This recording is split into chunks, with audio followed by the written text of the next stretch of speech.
On November 27, 2024, a ceasefire came into effect between the Israeli military and Hezbollah in Lebanon. It was set to last 60 days. The terms of the agreement were clear. Israel would halt military operations in Lebanon and gradually withdraw from the south, while Hezbollah and other armed groups would stop attacks on Israel. But have both sides held up their end of the deal? Al Jazeera's digital investigation team, Sanad, has found a pattern of Israeli military activity that contradicts the terms of the ceasefire.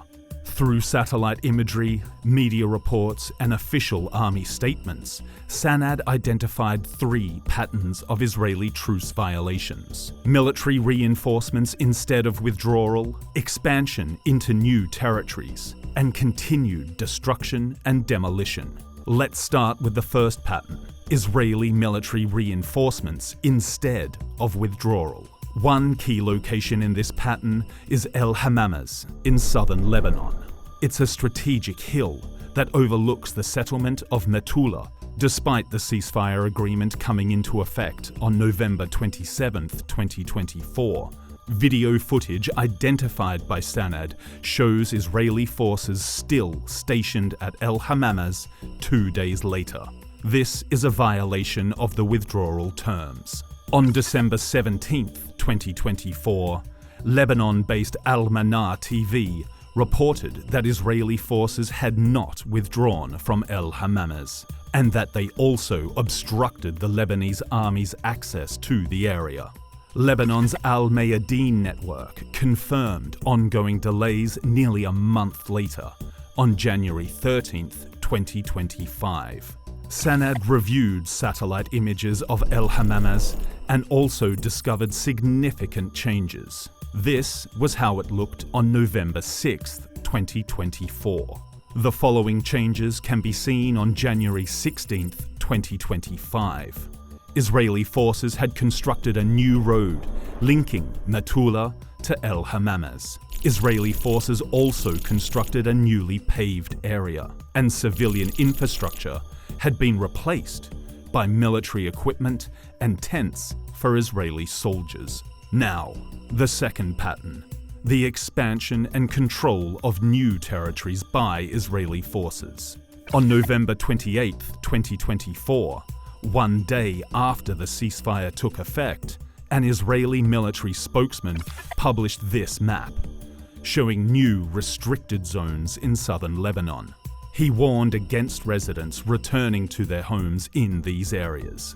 But the map reveals that these zones covered double the area of pre-ceasefire incursions. The Israeli military covered 160 square kilometers before the truce, but the new restricted zones expanded to cover 320 square kilometers. And finally, the third pattern: the continuation of Israeli ground operations and demolition. Sanad analyzed more than 30 videos and images published by the Israeli military and others found on social media. These showed Israeli ground operations and aerial attacks inside Lebanese territory. This is despite the truce agreement, which states Israel was supposed to pull all its troops out of the area within 60 days. One key incident occurred on December 18, 2024. Israeli soldiers entered Bani Hayyan village, demolishing civilian structures, including a mosque. Then, on December 26th, Israeli forces advanced into Wadi Saluki. Israeli bulldozers can be seen constructing dirt barriers to cut off the road between Wadi Saluki and Wadi al-Hujair. Israeli forces can be seen remaining in Wadi Saluki until January 20th, 2025. Remember the map of restricted zones announced by the Israeli military spokesman on November 28, 2024? The ground operation in Wadi Saluki took place outside such zones.